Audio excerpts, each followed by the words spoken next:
My workload went up from about, 70 to 8 hours a week to probably 120.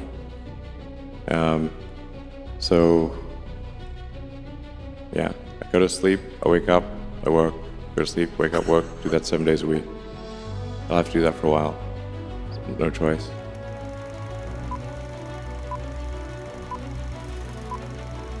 And you do 16-hour days, and you work 7 hours a week, and you fly all over the place.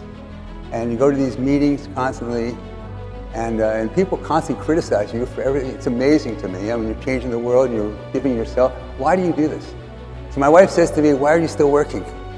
Why are you still working? What are you doing here? Well, I think what I'm working on has an important effect on the future. In the case of Tesla, I think it's fair to say that Tesla has significantly accelerated the advent of sustainable energy. Before Tesla, no one was doing electric cars, and now, as a result of Tesla, I think almost every major car company in the world is building electric cars, and that's a pretty big deal. But there's still a long way to go to transition the world to a sustainable energy economy. So we still have a lot of work ahead of us at Tesla, but that's our goal there. And then for SpaceX, I think it's important for the future to be exciting and for humanity's existence to be ensured over the long term. I think we must become a multi-planet species and a spacefaring civilization. We're here like 4.5 billion years after Earth got started, 13.8 billion years into the age of the universe. And it's only now, recently, in the last 5,000 years, that we invented writing. I would say date the first civilization by when there was the first writing, which was in ancient Sumeria around 5 or 6,000 years ago. So we've basically just been here for a very brief instant. A blink. All of human civilization is a blink of an eye, if there was an eye, on an evolutionary timescale. So I think it's important we take the actions to ensure that the light of consciousness continues, and because we should really view consciousness as a small candle in a vast darkness, and it can easily go out. I was working, doing research in Silicon Valley on a completely different subject and trying to start this company at the same time. And when it came time to decide, do I want to do graduate studies or do I want to start this company? And I decided to start the company. I had no money. So we found that an office was actually cheaper than an apartment in Silicon Valley. So we got this dinky little office that had a leaky roof. It was just the nastiest place you can imagine. And you lived in it too? And I lived in it too and showered at the YMCA. This lasted for about 3 or 4 months. And the reason we chose this office, in addition to it being really cheap, was that there was an internet service provider on the floor below. So we were able to get really cheap internet access by drilling a hole in the floor and connecting to their server directly. Depending on how well you want to do, and particularly if you're starting a company, you need to work super hard. So what does super hard mean? Well, when my brother and I were starting our first company, instead of getting an apartment, we just rented a small office and we slept on the couch. We're so hard up, we had just one computer, so the website was up during the day and I was coding at night. 7 days a week, all the time. So briefly I had a girlfriend in that period, and in order to be with me, she had to sleep in the office. So work hard, like, every waking hour. That's the thing I would say, particularly if you're starting a company. And if you do simple math, say like, okay, if somebody else is working 50 hours and you're working 100, you'll get twice as much done in the course of a year as the other company. At what point as you were raising him, did you think, there might be something different about this little boy? From the age of 3. Really? He just reasoned with me so well, and I didn't know how he could figure out things. He was 3. Mm-hmm. And then I sent him to school early because and they said, you can't send him, as the youngest person in the class. And I said, he really needs other stimulation as well. And the nice thing is that he took what he could do and actually implemented it. Many genius kids, they stay in a basement because they can't actually, move ahead. I don't think you'd necessarily want to be me. What's the worst part about you? I don't think people would like it that much. Well, most people wouldn't, but they can't be you. That's like some superhero type shit. You wouldn't want to be Spider-Man. I'd rather just sleep tight in Gotham City. I hope he's out there doing his job. It's very hard to turn it off. Yeah. What's the hardest part? It might sound great if it's Means turned sleep. on, but what if it doesn't turn off? So when everybody leaves, it's just Elon sitting at home, brushing his teeth. Just a bunch of ideas bouncing around your head. Yeah. All the time. When did you realize that that's not the case with most people? I think when I was, 5 or 6 or something, I thought I was insane. Why'd you think you were insane? Because it was clear that other people did not, their mind wasn't exploding with ideas all the So time. They weren't expressing it. They weren't talking about it all the time. And you realized by the time you were 5 or 6, like, oh, they're probably not even getting this thing that I'm getting. No. It was just strange. It was like, kind of strange.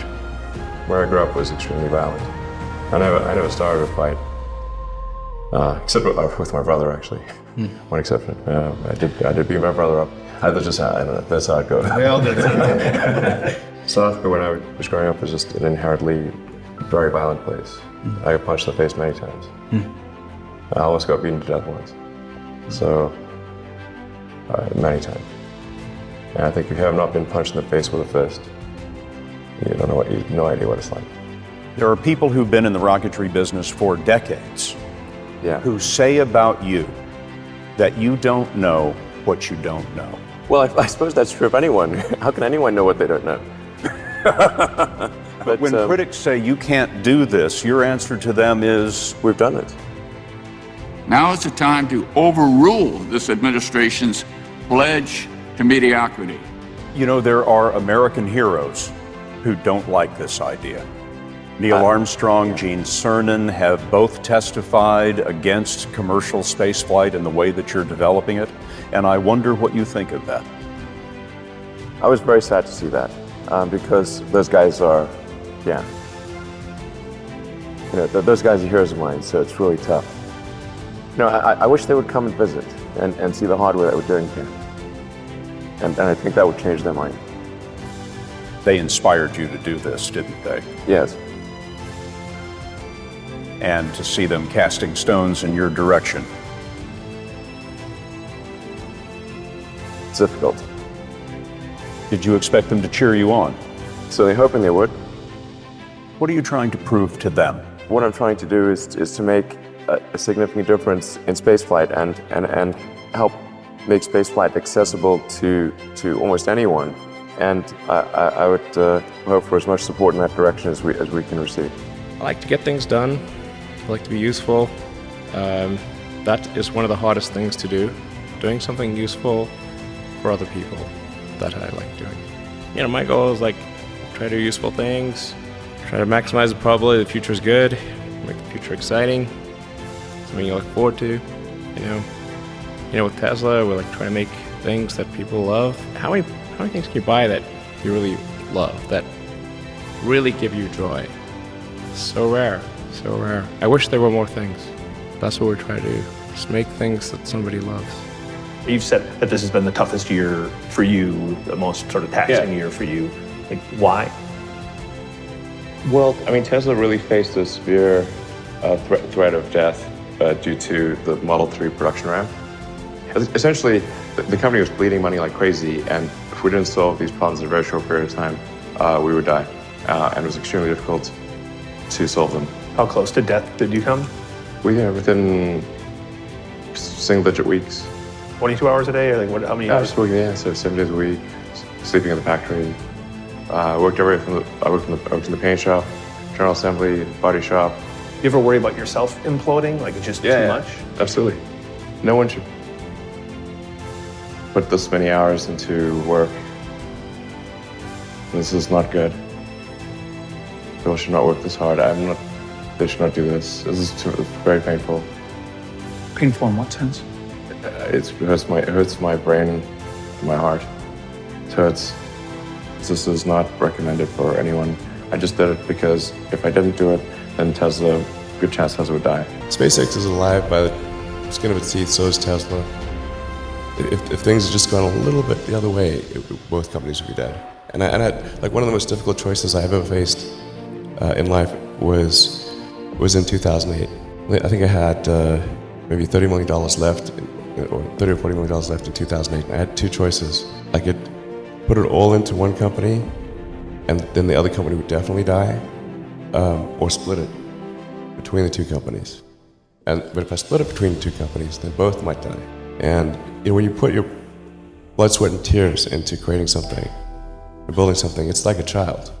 And so it's like, which one am I going to let one starve to death? I couldn't bring myself to do it, so I split the money between the two. Fortunately, thank goodness, they both came through. When you had that third failure in a row, did you think, I need to pack this in? Never. Why not? I don't ever give up. I mean, I'd have to be dead or completely incapacitated. If that fourth launch hadn't worked, that would have been it. We would have not had the resources to mount a fifth. You couldn't have gone out at that point. Yes, death would have been, I think, inevitable because we did not have the resources to mount a fifth launch. I'm probably not the guy that most people would bet on. Who wins? It's like a little kid fighting a bunch of sumo wrestlers. Usually the sumo wrestlers win. We're a little scrappy company. Every now and again, a little scrappy company wins. And I think this will be one of those times. Like, what are the set of things that can be done to make the future better? Like, so I think that a future where we are a spacefaring civilization and out there among the stars, this is very exciting. This makes me look forward to the future. This makes me want that future. There need to be things that make you look forward to waking up in the morning. You wake up in the morning, you look forward to the day, forward to the future. In a future where we are a spacefaring civilization and out there among the stars, I think that's very exciting. That is a thing we want. Whereas if you knew we would not be a spacefaring civilization but forever confined to Earth, this would not be a good future. That would be very sad, I think. There are two futures, and one future is we're out there among the stars, and the things we read about and see in science fiction movies, the good ones, are true. We have these starships, and we're going to see what other planets are like, and we're a multi-planet species, and the scope and scale of consciousness is expanded across many civilizations and many planets and many star systems. This is a great future. This is a wonderful thing to me, and that's what we should strive for.